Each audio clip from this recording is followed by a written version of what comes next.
did. I'm so excited for tonight. I know I say that all the time, but when you showed those pictures of Wade Wilson, I was like, what I happened to know. him? I Oh, know. God. I know. It's great. It really is. Does everybody remember him? I mean, what do you remember about him? Oh, so much. I mean, first of all, the tattoos are iconic, and he's Yeah. very good looking. So Yeah. it's that bad boy image, but boy, was he was a winner, a doozy. Yeah. Yeah, look at that. Was good looking. Yeah. And and then I'm gonna wait to show the after picture, but just for anybody who doesn't know, because there's always people that might be like, "Who is this guy?" I'm just going to tell you real quick. So this is Wade Wilson, the tattoo face killer. In October 2019, he brutally murdered two women. If you guys remember, it's Diane Ruiz and Crystal Greer. He killed them both on the exact same day in Cape Coral, Florida. He was known to law enforcement. He was also under parole supervision at that time, and he strangled and beat both these victims separately at different times of the day, and closely timed attacks. He eventually was arrested shortly afterwards, displaying crazy, erratic behavior. He was really crazy, and he took a lot of drugs. Yes, he was high. Yeah. Yeah, definitely. So the brutality and seeming randomness of the crimes is just really out there. I mean, it's just he's a scary guy. His mugshot gained viral attention because of this heavily tattooed face you see here in this picture. I mean, it's literally covering his face, earning him the nickname Yes. Tattoo Face Killer. He became really viral on platforms such as TikTok, YouTube, and Reddit. And his demeanor on jailhouse phone calls with multiple My women favorite. drew right. When you listen to some of these calls, Yes.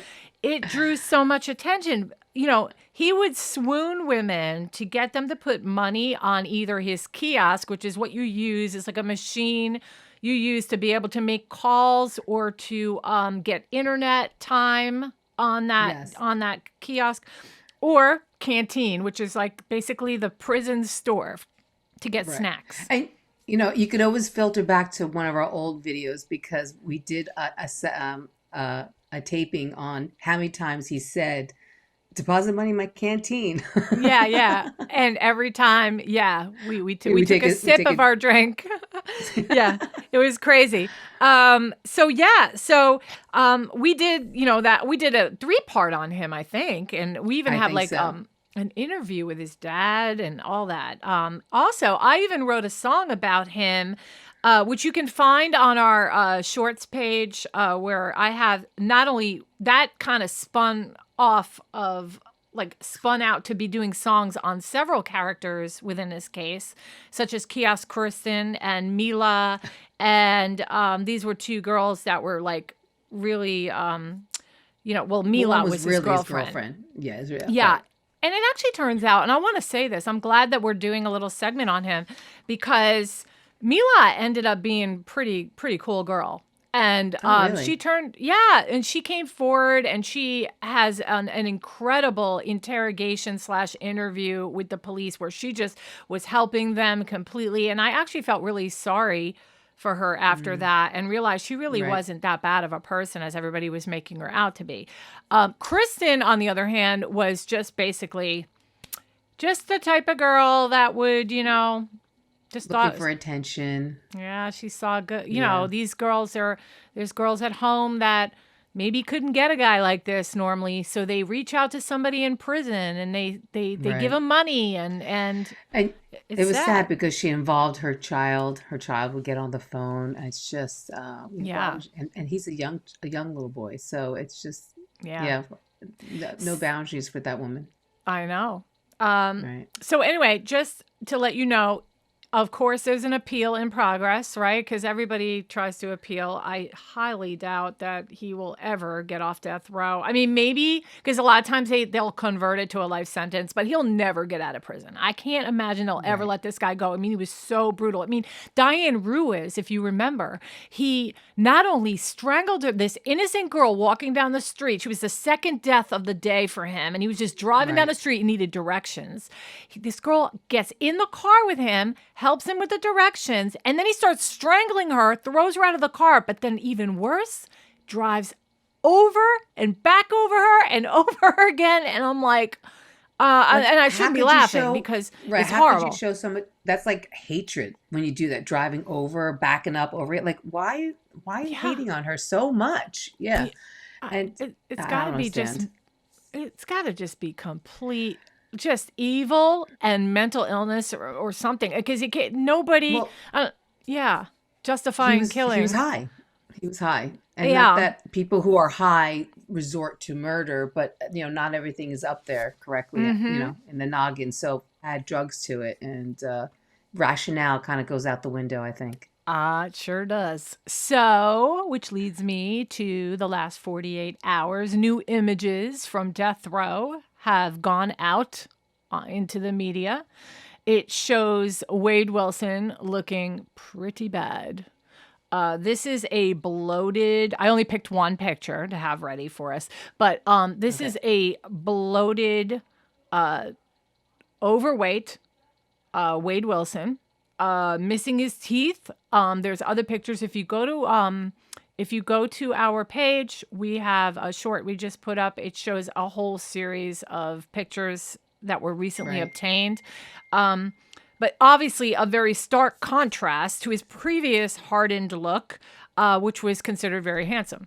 So, but I found a couple more nuggets on Wade Wilson, and I'm excited. And I don't think anybody's been really talking about these, so I'm excited to be the one to deliver them. Maybe there is somebody out there that has, but so I've got his disciplinary reports from, and basically he's been cited at least 10 times since he's been on death row. Okay. And I think it includes maybe some a little bit before that, but for infractions like drug use and destroying property. But I have some details about it. So Wilson, he had an attempted jail escape back in September 2020, where Wilson and his cellmate, what? I'm like, he tried to escape jail. Yeah. Yes. Joseph Katz, his cellmate, and him tried to escape from the county jail. And the group together that did this, they removed the metal frame from their cell window and cracked the security glass. And Wilson was said to be the ringleader and had allegedly arranged for a getaway car. He probably had Kristen there down the street to pick him up. So obviously he got caught. So do we know how he got caught, or like we just know he tried to escape? No, it doesn't really indicate how he was caught, but he was caught. So he was charged with attempted escape and criminal mischief. But those charges were then later dropped as part of a plea deal tied to later drug charges. Okay. Oh. Then in 2023, so this is much more recent, he was part of a drug smuggling ring. Okay. So K-9 officers found a stash hidden in landscaping rocks outside the jail. It included methamphetamine pills, cigarettes, and lighters.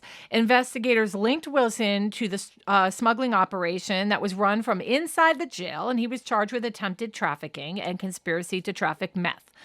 And then in August 2024, even more recent, he pled no contest and got 12 years for that to be served alongside his current sentence. So there's that. Wow. I mean, I'm sure in his mind he's thinking, what the hell, why not? I'm here anyway. Yeah. Like, what does he have to lose? Right. It's like, I kind of get his theory in a sense that, I'm going to try to make some money while I'm in here. I mean, he ain't going anywhere. So he's probably just I think he's going to be a problem for the rest of his, life, for sure. Right. So then during the drug and escape investigations, authorities linked Wilson to the Unforgiven, which is a white supremacist prison gang. And his affiliation reportedly helped facilitate contraband flow and protection inside jail. So he's got friends in low places. And that's pretty much what I got on him. But I have one more nugget. But so one of the pictures that you had put on the short shows him with broken front teeth, and I'm just, of course, with me and teeth, I'm like, oh my, he's fighting he's probably fighting all the time, and Jocelyn is a dental hygienist. Yes. If anybody wants to know, she is like, always going to look at your teeth. Always. So, yeah. Okay. So, okay, this is really interesting. Okay. So there's one more thing. And I back around the time, I remember I texted you one day, Lynn, and we were doing the Wade Wilson case. And I remember going, I have something really good to tell you. And I never told you. And then I forgot about it. And here it is again. It popped back up because it's about Wade. All right. So put Wade aside for 1 second. There is another case out of Lake Seminole, Florida. And I used to follow this case about, I don't know, I watched it maybe 5 years ago. And it's a case of Mike Williams. He disappeared in December 2000 while he was duck hunting at Lake Seminole, Florida. He was believed to originally had drowned and then been eaten by alligators. And his case remained unsolved for years. In 2017, though, his body was discovered, revealing he had been murdered. Okay? It turned out that Mike Williams, the guy who died and was eaten by the alligators, apparently, had a wife at the time he died. And the wife was cheating on Mike with his best friend, Brian Winchester, and they planned the murder together. Okay. So Brian Winchester later confesses to shooting Mike as part of a plot with Denise Williams and Mike's wife to collect insurance money. Then Denise was convicted in 2018. And then, so to top that off, so Brian ends up confessing. And right before he confessed, though, what initiated the confession is now him and Denise were starting to break up. Years later, after they had done this murder, their relationship wasn't working out. So Brian and Denise were splitting up, and Denise wanted nothing to do with Brian anymore. So Brian one day just had this stupid idea to drive down the street and get into the back of her car and hold a gun to her head and try to kidnap her to convince her not to leave him. Well, she got rid of him. She was able to talk him off the ledge, right? And then she goes to the police. Keep in mind, these two people killed somebody like years earlier, her husband, her first husband. Right. So Brian was so mad that she was leaving him and that she went to the police for him saying he just tried to kidnap me, that he confessed to the murder years earlier, and then he's thrown in jail. And while he's in jail, at that time, in 2018, Brian Winchester sitting in jail. Who is in the jail cell next to him? Wade Wilson. And he ends up being a part of the case against Denise Williams because Denise Williams went on trial for murder. Okay, because Brian said everything that the two of them did. We killed Mike Williams and all that. Right. And he was in jail anyway, so. Yeah. So Winchester testified that he tried to persuade Wilson to fabricate evidence in his favor and then asked Wade Wilson, his cellmate at the time, he then becomes his cellmate, to kill Denise Williams. Do you know anybody that could kill Denise Williams? Okay. And then Wilson comes forward in December 2018, confirming all these interactions with Brian Winchester in his cell and admitting that he was asked to have Denise Williams killed.